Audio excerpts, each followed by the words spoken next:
Amigos, ¿cómo están? Bienvenidos aquí a Radio Uruguay y a La Máquina de Pensar. Arrancamos este último día de una semana dedicada a Andersen Banchero, un escritor uruguayo que nació en 1925, que murió en 1987, del cual se publicó recientemente las obras completas a cargo de Irrupciones, de la editorial Irrupciones, grupo editor. Se trata de 2 novelas, Las orillas del mundo, Los regresos, y 2 tomos de los cuentos completos, entre ellos integrados por una novela llamada Breve Verano. Ustedes saben, lo hemos conversado durante toda esta semana, entre otros con Alicia Torres, Elvio Gandolfo, ayer hablábamos con Eber Raviolo. Se trata de un escritor que es que es admirado, pero por otro lado no es demasiado difundido o no es demasiado leído. Ahora hay una nueva oportunidad de tener su obra completa. Andersen Banchero publicó cuentos, novelas, una novela, y reitero, es un escritor que tiene parte de su encanto en la prosa. Tiene una prosa extremadamente poética, pero de eso vamos a hablar. Ahora lo estamos llamando para hablar con Carlos María Domínguez. ¿Cómo andás, Carlos? Bien, ¿qué decís, Juan? Carlos, no hablamos nunca, sino hablamos casi todos los días. Sí, es verdad.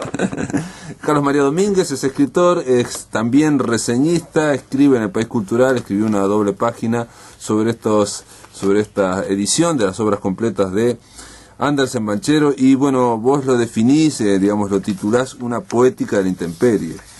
Sí. ¿En base a qué, por ejemplo? Bueno, el mundo de Banchero, ¿no? Transita por la intemperie de la ciudad, por los espacios más, de pronto espacios sórdidos, espacios marginales, ¿no? Como espacios sin techo, ¿no? Ajá. Y bueno, me pareció que esa imagen podía definir el mundo del escritor, ¿no?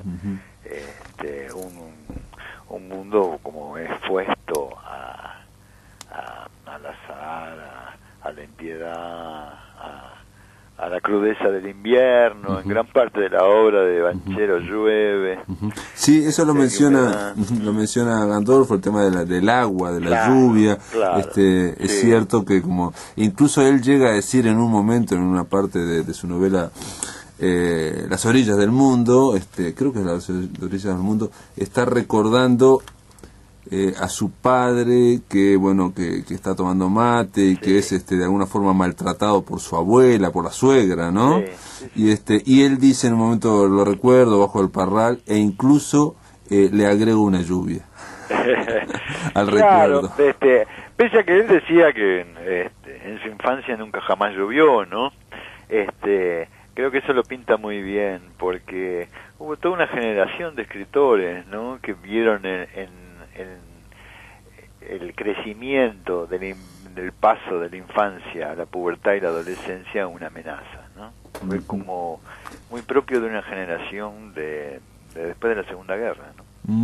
¿Te parece que eso, porque estoy pensando que el tema del tránsito de la adolescencia a la adultez, que es casi el leitmotiv de todas las novelas de formación, ¿no? De la novela de formación alemana, y que a mí me parece que siempre es un choque, ¿no? Siempre es como la pérdida de la inocencia y sobre todo la desilusión. En particular en la literatura uruguaya me parece que eso también está bastante enfatizado. En el mundo de Onetti es muy perceptible, por ejemplo, ¿no? Claro. Y la idea de que es una idea bergsoniana del tiempo como fracaso, ¿no? Claro.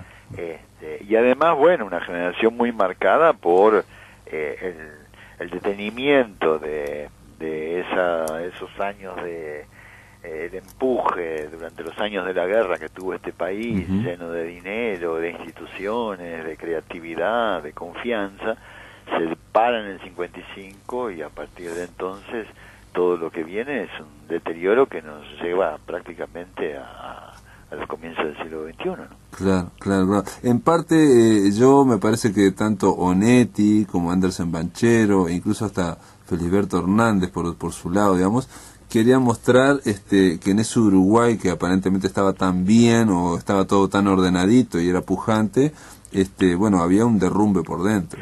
Por dentro, claro, ¿no? Esa espesura, ¿no? En ese sentido también, yo creo que Banchero comparte con Onetti esa sensibilidad hacia la pintura, ¿no? Que tuvo una marca hegemónica en la literatura de esos años, ¿no? Porque hay una densidad y una espesura en la prosa que es prácticamente pictórica, que te recuerda a De Simone, a Barrada, ¿no? Vos decís que, digamos, que esa visualidad que tiene este hombre cuando escribe, Andersen Banchero, que es muy visual y muy poético, tiene que ver más que con con la pintura, más que con la influencia de en cada época está asignada por un arte hegemónico, ¿no? En general, ¿no? Y en esos años la influencia de la pintura yo creo que fue muy fuerte, porque es la visualidad, pero también es la espesura de la visualidad, ¿no? Como si una capa tras otra de sentido, encimadas, superpuestas, que hay que desentrañar, ¿no? Que hace un paso enlentecido y con un tono bajo. Bueno, todo eso me parece que está vivo también en la pintura y se puede ver en la literatura. Ajá, sí, ahí también en el caso de Andersen Banchero, lo hemos hablado esta semana, como que no hay demasiada acción, o no hay grandes acciones, sino que hay ambientes y hay como climas, ¿no? hay climas y hay como una música digamos en el ritmo de la prosa, digamos, todo un tono, ¿no? Ajá. Yo creo que él definió un tono muy personal y el tono es todo para un escritor, ¿no? Y ahí hay un tono orillero, pulido, trabajado, un tono urbano, que es una manera de trabajar el idioma, ¿no? De quitarle al español las zonas más blandas, ¿no? Y sin hueso, a las que aludía Borges, ¿no? ¿Cómo es eso vos lo citás acá en tu artículo, cómo sería eso de que el español tiene zonas blandas y que hay que ir hasta el hueso, digamos? Bueno, no hay que más que leer la literatura de los españoles, la que están produciendo incluso en la actualidad, para ver esos fraseos de periodos larguísimos, con entonaciones que se vuelven completamente previsibles, ¿no? Una palabra ya anticipa y hace previsible la que le sigue. Y además, naturalmente, nosotros hicimos una conversión. El español es una lengua grave, de acentuación grave. Tú tienes, tú quieres, ¿no? Sí. Y nosotros lo transformamos en aguda. Vos querés, vos sabés, ¿no? Sí. Todos los verbos están acentuados convertidos en aguda, en una acentuación aguda. Eso nos distingue en el Río de la Plata de lenguajes caribeños o españoles y nos lleva, hubo maestros en eso, Netti, Borges, ni que hablar, Art, Banchero es otro, que han pulido esa tonalidad, esa música rioplatense, que corta caminos, ¿no? Que quita palabras, hace ediciones en la manera de formular su prosa y va directamente al grano, ¿no? Al grano de una imagen que puede ser de sentidos desplazados a lo largo del texto, pero siempre cortando caminos, ¿no? Y es un tono popular, en última instancia, eso está en la calle, ¿no? En la manera de hablar de la gente. En el caso de Onetti estaba pensando, igual era alguien que escribía con frases subordinadas, complejas, con párrafos largos, cosa que no ocurre con Andersen Banchero, que si bien es muy pulcro y muy lírico, son frases, digamos, no demasiado largas y como que se cierran ahí cada una. Sí, pero tienen en común una manera de crear, de dar el sentido por la imagen, ¿no? Sí, son muy visuales, claro. Que eso es muy común, ¿no? Sí. En el caso de Banchero, él menciona a Hemingway, por ejemplo, entre sus ídolos. Claro, la literatura norteamericana los alentó mucho a eso, ¿no? Que no así la española, ¿no? Entonces, bueno, a mí me parece que eso define un escritor como Banchero en ese terreno de una percepción muy fina de lo popular y de los tonos populares de la lengua, y un trabajo de elaboración que se pueden encontrar en los textos. Claro que esto es capaz que más importante para el mundo de los escritores y los críticos que para el mundo de los lectores. Es cierto, sí. No, pero es importante lo que estás diciendo, ¿sabes por qué? Digo, porque en esta semana estuvimos hablando de que a veces los personajes que él trata o los temas o los lugares son bastante marginales o son bastante, digamos, de clase media baja, pero sin embargo están tratados con una prosa que es decantadísima, muy pulcra, o sea, una prosa sumamente poética. Sí, yo creo que él ofrece siempre una dificultad con los lectores, y es que abusa de la tristeza y de la sordidez, y eso no es algo que un lector agradezca fácilmente. Pero alguien acostumbrado a conversar con la literatura puede encontrar los contrastes necesarios como para no confundir los argumentos con los temas, ¿no? En eso hay una discrepancia, porque esta semana, por ejemplo, tanto Raviolo como Gandolfo dijeron acá que no, si bien puede resultar hasta amargo, no los entristecía. Ajá. Y vos decís, encontró la autenticidad en las señas del deterioro, en la crudeza del invierno, en las lluvias, en la precariedad, y leerlo provoca tristeza. Entre otras cosas, porque yo les comenté esta frase tuya. Sí. Y ellos, los dos fueron enfáticos que con Onetti sí les podía ocurrir en parte, pero con Banchero no. Pero bueno, son parte de la lectura. Sí, claro, naturalmente. No, yo creo que sí, que él abusa un poco de la tristeza. A mí me entristece mucho leerlo, pero creo que a otra gente también. Y a veces pasa con los escritores, porque también la literatura, uno va a buscar en la literatura muchas cosas, ¿no? Claro, es una experiencia. Claro, es una experiencia la literatura, ¿no? Sí, claro, fundamentalmente. Claro, ¿no? Entonces, puede haber, claro, lecturas disímiles en eso, pero más allá de todo esto, creo que es esta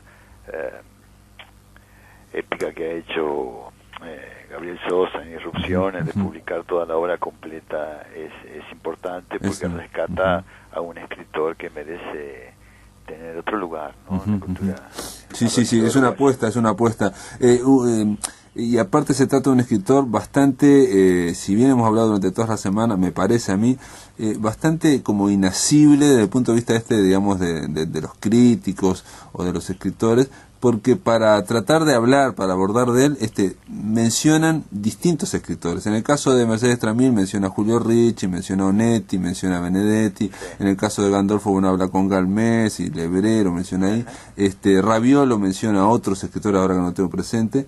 Y vos, en tu caso, te da esa inasibilidad que tiene este hombre para tratar de hablar de los escritores uruguayos en general, y hablas de que están en un pozo de 33 metros. ¿Cómo es eso? Sí. No, yo ahí utilicé la metáfora del pozo de Onetti para decir que es un secreto a voces, que de alguna manera la literatura de Banchero lo refleja, y que entre Argentina y Uruguay hay un pozo de 33 metros. Los 33 vienen por aquello de un gaucho, 3 gauchos, 33 gauchos del pozo de Onetti, ¿no? Ajá. Pero eso, la verdad que me parece que define bien una actitud intelectual, que por no tener un ámbito consagratorio propio en el país, por no tener posibilidades profesionales de vivir de la profesión, etcétera, ponen una disyuntiva, ¿no? O tratar de salir del pozo, ¿no? Desde que vine a este país he visto cantidad de escritores desesperados por tratar de salir al exterior, difundir su obra, salir de este pozo que los ahogaba, o tirarse al fondo, ¿no? Claro. Como una actitud de decir, al mundo no le importa lo que yo escriba, yo me juego a la intimidad, a lo que me interesa. O por ejemplo, en el caso de Banchero y otros más, y eso lo dice Gandolfo, o me juego, o de Lebrero también, o me juego al futuro. Es como, ¿no? O sea, apuesto todas las fichas al futuro, a una posteridad que no me va que me va a encontrar indefectiblemente muerto, ¿no? Entre otras cosas. Claro.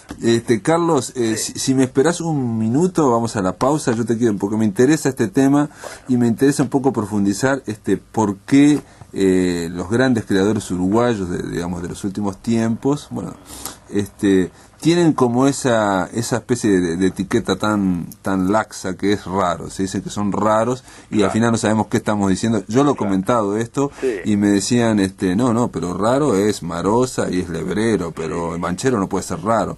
Bueno, después de la pausa continuamos aquí en La Máquina de Pensar conversando con Carlos María Domínguez. Continuamos aquí en La Máquina de Pensar, estamos conversando con Carlos María Domínguez sobre Andersen Banchero y bueno, un poco ya estamos hablando sobre un rasgo que Carlos ve en la literatura uruguaya, ya no solo en la literatura de Andersen Banchero, y que podríamos definir como el mal de la literatura uruguaya, digamos, o sea, las condiciones que tiene escribir en este país, que vos decís que de alguna forma como que condicionan, valga la redundancia, la escritura. ¿Cómo sería el tema? Sí, hay yo creo que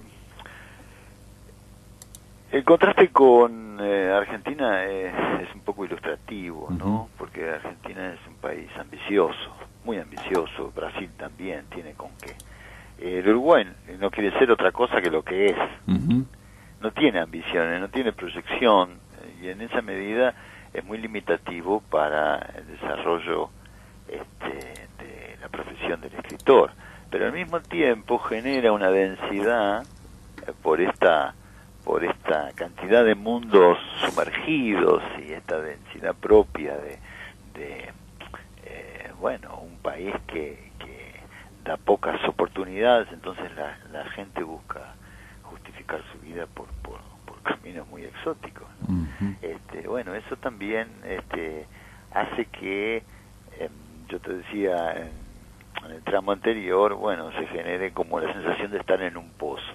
Y hay escritores que han optado por, si el mundo, los lectores prescinden de mí, yo prescindo de los lectores y me juego con los propios riesgos al mundo que me importa, ¿no? Y a transitar por esos caminos más complejos, ¿no? Que no tienen que ver con el éxito editorial. Claro, digo que están desvinculados con el éxito comercial, editorial, y con el dinero directamente. Claro, directamente, ¿no? Entonces, naturalmente, como una de las primeras percepciones de esto, probablemente lo dio Ángel Rama cuando habló de los raros, ¿no? Entonces, para definir una cierta escritura tendiente a lo fantástico, a lo surrealista, ¿no? Pero más allá de eso, yo creo que ese fenómeno, los raros, está hablando de esta situación, digamos, ¿no? Entre otras cosas, a ver si podemos pasarlo en limpio. El hecho de que, por un lado, la literatura, digamos, de creación, la literatura, eso ocurre en todos los países, es una literatura de incertidumbre, de riesgo, y necesariamente no es una literatura, no siempre o casi nunca es masiva, ¿no? Pero en países grandes, de mucha población, como Argentina o Brasil, puede haber un porcentaje, de ponerle un 2%, un 3% de lectores que puedan leer, acceder, arriesgarse a esa incertidumbre, a esas creaciones, y ese 2% en un país grande, puede dar para generar un mercado mínimo. Digo que pueda dar una retribución económica al escritor. En Uruguay, por las características del Uruguay, ese mercado mínimo, digamos, está en lo que decía Lebrero: a mí me leen 200 personas. Y yo hablé con Hugo Verani y me dijo que en la década del 60 a Onetti lo leían, era un tipo que vendía 200, 300 libros, y él encontraba las primeras ediciones, siempre las compraba en la década del 60, o sea, jamás se agotó. Claro. Entonces estamos hablando de escribir para 200 lectores. Eso implica, que retribución económica nada, claro. E implica, entre otras cosas, y esto te pregunto yo,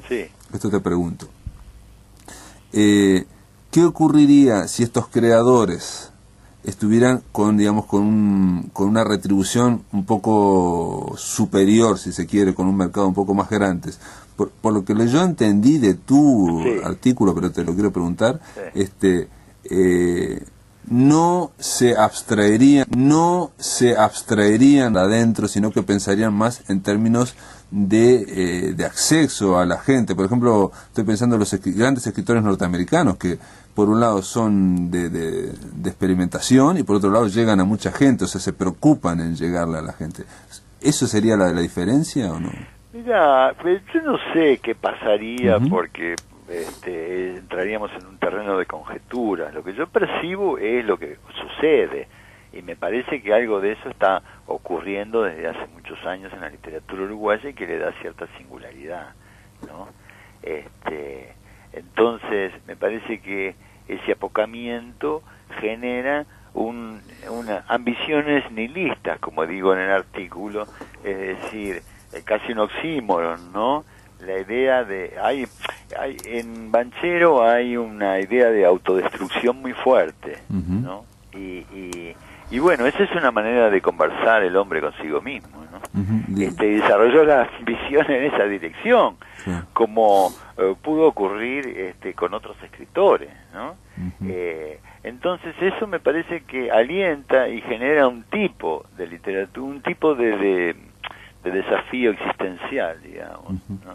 Al que el escritor uruguayo está confrontado en una medida que en otros países no se observa a tal punto. Por supuesto que siempre hay excepciones, ¿no? Y paradojas, porque yo qué sé, si César Aira hubiera nacido en Uruguay estaría entre los raros uruguayos, ¿no? Y César Aira es un escritor que hoy está dentro de una cadena de éxito y de proyección internacional importante, ¿no? No ocurriría en ese caso. Pero mi pregunta... Mismo, ¿no? Y por otra parte, yo que sé, Onetti vendía 100 o 200 ejemplares en los años 60 y hoy no sé si vende muchos más. Probablemente vende más, pero en comparación a lo que merecería el reconocimiento y el prestigio de esa obra, tampoco los captura, digamos, ¿no? Y no los captura afuera, aparentemente. Claro, tampoco, ¿no? Y sin embargo goza de un enorme prestigio, digamos. Entonces, en todo este tema hay paradojas y excepciones. Porque para terminar un poco, porque a mí me hace acordar vagamente, o digamos capaz, a unas reflexiones que tiene Franz Kafka sobre la literatura, sobre lo que es escribir en las orillas, digamos, del mundo germánico, como escribía él en el caso de él. Entonces él planteaba que si vos estás en las orillas, en un pequeño país, si no estás en el centro, bueno, entre otras cosas, ya no te preocupas por el triunfo o por triunfar en el centro. Claro, recuperar ciertas zonas de libertad que son importantísimas para la imaginación, ¿no? Eso tiene un precio, naturalmente, ¿no? Que no creo que ningún escritor lo desee, pero si se ve condenado a pagarlo, bueno, se juega lo que puede, ¿no? Y en eso se decide la suerte de una literatura también, ¿no? Y los perfiles que va tomando una literatura, ¿no? A mí me parece que no es que esto abarque a toda la literatura uruguaya, pero hay una zona importante en la literatura uruguaya que se ve involucrada, ¿no?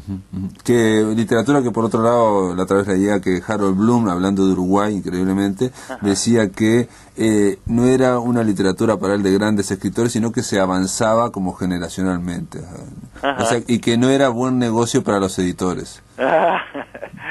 Bueno, porque al no haber estrellas. Claro, sí, andás a ver, eso habría que revisarlo, ¿no? Minuciosamente. Está bien.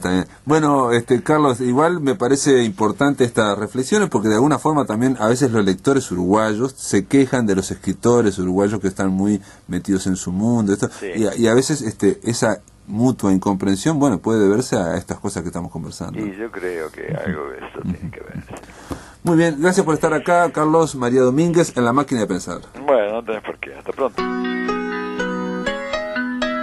Si querés volver a escuchar charlas, entrevistas o columnas, ingresa a piensamáquina.blogspot.com y bienvenido al corazón de las palabras.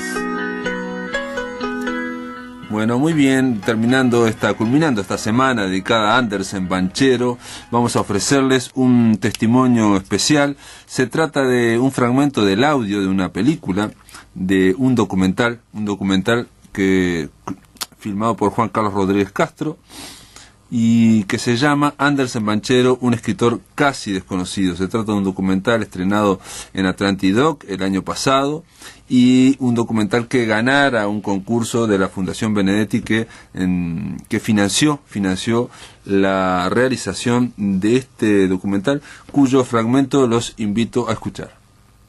Hay un gran individualismo en la obra de Banchero. Esa rebeldía es una rebeldía personal, ¿no? Incluso en los regresos, cuando va preso por usar barba. Pero el personaje nunca puede comprometerse con nada porque es parte de su desaliento, parte de su escepticismo. No puede involucrarse en proyectos colectivos. Ahora, él consigue armar en esa historia personal, consigue armar una imagen que es también la imagen del Uruguay, que a mí eso es lo que me pareció más notable. Yo te decía hoy que ese libro lo compré muchas veces cuando volví al Uruguay, y había gente que había quedado en España fundamentalmente, y le mandaba Las orillas del mundo, porque me parecía que era un libro que ayudaba a pensarnos, no solo por su calidad literaria, que es evidente, y que además mostraba cómo, a pesar del arrasamiento de la cultura, todavía había cosas vivas en el Uruguay, y esta novela era una demostración de eso, sino que ayudaba a pensar el Uruguay, de repente, de un modo distinto a lo que lo podría ser un ensayo. Yo me acordaba que esa sociedad amortiguadora de la que habla Raldasúa, de algún modo estaba como mostrada en Banchero, sin hacer para nada ensayo, porque él no hace nunca largas parrafadas. Dice en 2 o 3 frases definiciones de lo que ve, pero todo está tomado siempre en los personajes, en los objetos, en el clima. Y él hace como Roberto Art, por ejemplo, no solamente los personajes, sino cuenta cómo el narrador, cuál es su formación literaria, ¿no? Que también esa formación literaria está hecha como corresponde a los personajes y a las historias de Banchero. Rescata los materiales populares, podría decirse lo más innoble que circula en la sociedad. No es Borges, que tiene una biblioteca bilingüe heredada, sino que es el muchachito de barrio que lee Leoplan, Villiquen, restos de publicaciones, y que en realidad eso era lo que llegaba a los sectores, digamos, de la sociedad más pobres, a la gente de los suburbios. La radio como medio de difusión y de información más importante. Hay mucha cosa en común con Onetti, sobre todo ese sarcasmo, esa especie de visión irónica y desencantada de la condición humana, finalmente, que comparte con Onetti. Y también creo que otra cosa, que es una aspiración a pureza que tienen los dos, ¿no? Una especie de medida ética demasiado alta para que las cosas y los personajes comunes de todos los días puedan llegar a esa medida, y ellos mismos. Eso que también tal vez sea uruguayo, tal vez, no sé si está visto, pero tal vez sí sea uruguayo, cuando Banchero se ríe un poco de Sartre en Los regresos, y le parece que son teorías cómodamente hechas en Europa, mientras uno vive aquí en medio de este mundo desalentado de verdad, ¿no? Creo que sí, que Onetti, que también bebió en Sartre de algún modo, también ve eso, esa Santa María decadente, ese mundo que se hunde lentamente con las ilusiones que lo contuvieron, ¿no? Que me parece que es común a los dos, y el individualismo y ese machismo de tango que tienen los dos.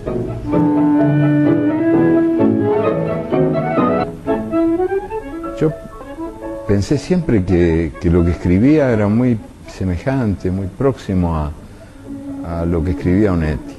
Me parecía que ellos tenían mundos semejantes, que valía la pena que se conocieran. Nunca se habían encontrado. Y arreglé un encuentro. Onetti alquilaba una casa en verano cerca de uno de los lagos de Carrasco, por ahí. Y ahí fui con Banchero, los dejé a los dos encerrados en el cuarto.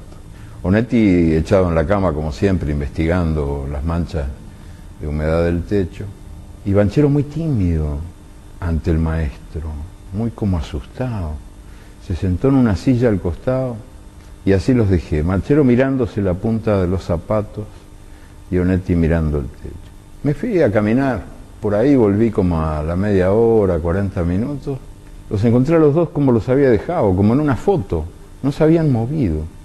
Nos fuimos, le pregunté al Banchero, ¿cómo te fue? Muy bien, me dijo, muy bien.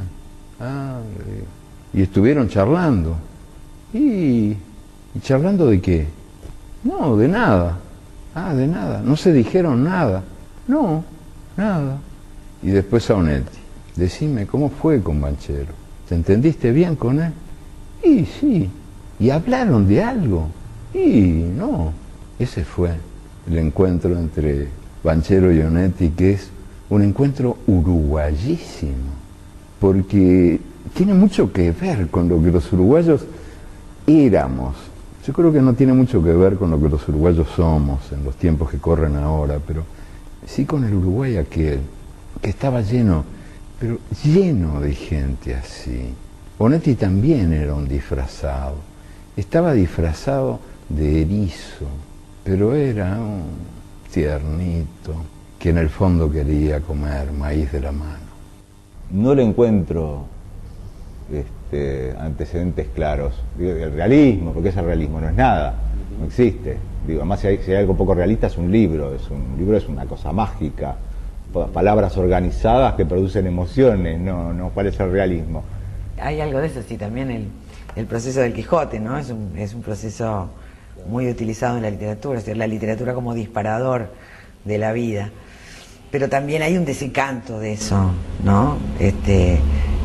En los regresos el personaje descubre o siente que la distancia entre la imaginación y la realidad es enorme y no hay modo de pasarla, o sea, no hay puente que permita pasar de los proyectos y los sueños a la sórdida realidad de todos los días, a esa realidad de la dictadura uruguaya, de la medianía, de la burocracia, del desaliento. Los regresos de algún modo continúan Las orillas del mundo, tanto que Las orillas del mundo termina con él publicando en una revista el personaje, que es evidentemente la revista Cir. Claro. Y los regresos empieza con la publicación en la revista. O sea, hay, creo que una deliberada continuidad. El personaje ya se había degradado, encanallecido al final de Las orillas del mundo, y en los regresos ese proceso de algún modo se continúa, aunque tiene momentos de primavera ilusoria, dice él, ¿no? Momentos en que intenta volver a tener esperanza. Pero se llaman los regresos porque de algún modo él vuelve, me parece, a una sospecha que se vuelve certeza cuando termina los regresos, que es que se está siempre solo, ¿no? Uno se recuerda de Falco, ¿no? Siempre se está solo. El personaje termina totalmente seguro de que esa es la condición humana, no solo la suya propia, sino que, bueno, que nuestro sino es la soledad. Los cuentos de Banchero, los cuentos anteriores de Banchero y también su novela, Un breve verano, se caracterizaba fundamentalmente por esa morosidad descriptiva que se iba deteniendo en las cosas, en los paisajes, en los ambientes, en los personajes de ese mundo de los suburbios de Montevideo fundamentalmente, y también de cierta zona balnearia del país en la que había concentrado su atención. En Las orillas del mundo, esa morosidad, que es una morosidad además con una carga poética muy, muy intensa, se mantiene, pero al mismo tiempo se le agrega una mayor agilidad, también una mayor concisión en el manejo del habla local, también una muy precisa sobriedad en lo que es el enfoque de conjunto, sobre todo en la primera parte de la novela, que creo que es la mejor construida y la que forma parte de un conjunto muy cerrado y muy armónico. No tiene por qué uno haber conocido en la vida real gente parecida a los personajes de Banchero, sino la poesía del barrio, ¿no? Rescatar en las vidas de esa gente, en ese paisaje, hasta los antihéroes, el dulce de leche, que es el homosexual del barrio, un chiquilín, el padre fantaseador, la prostituta, y el poeta, la figura del poeta que es panadero, que uno supone que puede ser Liber Falco o estar basado en la vida de Liber Falco, eso. Que tampoco es extraño que Banchero haya elegido a Liber Falco, porque los asuntos que tratan, el sitio donde encuentran la poesía, son muy similares. Los personajes de Banchero proyectan fuera de sí, en los objetos y en el tiempo, lo que les sucede. Entonces él habla, por ejemplo, de una radio desalentada, de una calle muerta, de unos zapatos cansados. Eso es lo que le da esa manera de impregnarnos a todo, al lector, de ese mundo decadente. O sea, no hay casi distancia entre el personaje y la escenografía, que no es escenografía, es ambiente vivido. Por eso es que es tan vívida es tan vívido su Montevideo, tan lleno de sonido, de olor. Y yo creo que la gran virtud de un buen escritor es detectar el drama universal que cada uno lleva consigo en esos personajes que en apariencia son transparentes o no tienen valor, todo ese tipo de cosas, y después traducirlo literariamente, ¿no? Digo, no es solo hacer una fotografía de esos tipos, retratarlos como una crónica, sino que hay una traducción literaria. Yo creo que Banchero en eso fue un escritor realmente afortunado, ¿no? Pudo haber sido uno de los escritores del boom, a él no le hubiera gustado, pero pudo haber sido. Con ese público que rescató para la literatura, porque los que leían a Banchero no solamente eran intelectuales, sino que eran muchachos de barrio, que le interesaba ese escritor. Muchas veces me ha pasado de encontrarme con gente de La Teja, de Atahualpa, que leían a Banchero, y a eso le hubiera gustado a él. Hay algunos cuentos que me parecen joyas también, como Buenos Aires, Promontorio, Retirada, ese texto que encontró su familia en la máquina de escribir, fechado el 25 de julio del 87, y que termina diciendo algo así como que espero ver la luz del día siguiente, y la vio, murió al día siguiente. Era una retirada sin esperanzas. Lo miré irse borrando en el anochecer. Yo también soy solo y quizás tampoco tenga esperanzas, razonables al menos. Pero la razón no tiene nada que ver con las esperanzas. Así que seguí bebiendo. Quizás pudiera ver la luz del día siguiente. Yo no me acuerdo bien cuándo lo conocí a Banchero, pero me acuerdo cómo. Yo estaba en un café, en algún café, creo que ahí en la Plaza Independencia, y se me acercó un tipo que yo pensé que venía a pegarme por el modo de andar, y me miró así como desafiando, pero venía a felicitarme, venía a decirme que le había gustado mucho una frase mía sobre el Che Guevara. El Che había muerto poco antes, acribillado en Bolivia, y parece que yo había publicado un artículo donde decía que no sabía qué era lo que sentía ante esa cara del Che muerto en Bolivia, pero que de alguna manera me daban ganas de felicitarlo. Y esa frase le había gustado, y él venía a decirme que le había gustado, pero de tal manera que yo pensé que venía a pegarme. Y ese primer encuentro, que fue el comienzo de una linda y larga amistad entre los dos, fue bien revelador, porque así era él, un disfrazado. Estaba disfrazado de matón de barrio, pero en realidad era un hombre delicadísimo, de una sensibilidad muy fina, que escribió una de las prosas más delicadas, creo, de la época nuestra en nuestro país. Durante mucho tiempo, algunos años, bastante tiempo, 3, 4 años, yo iba todos o casi todos los fines de semana a la casa de Banchero ahí en San José de Carrasco, y con su mujer y su hijo, macanudísimos los tres.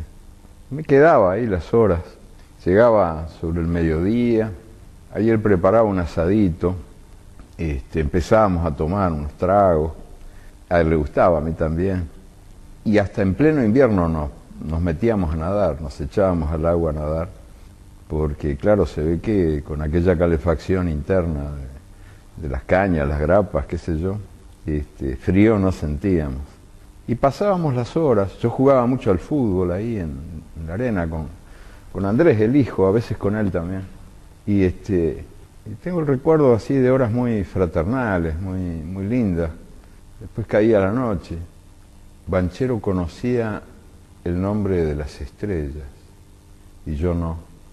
Era un buen explorador de la noche. Nos quedábamos echados mirando la noche y él jugando con los nombres de las estrellas.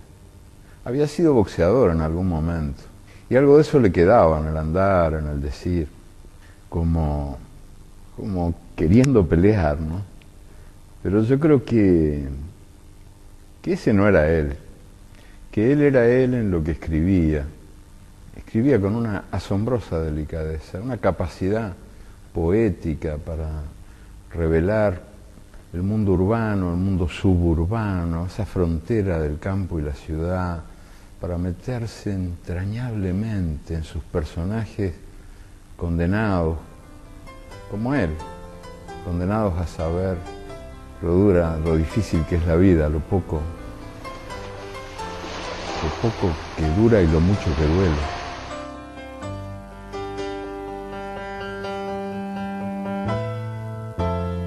Bien amigos, esto ha sido todo por hoy, espero que les haya gustado, hasta mañana.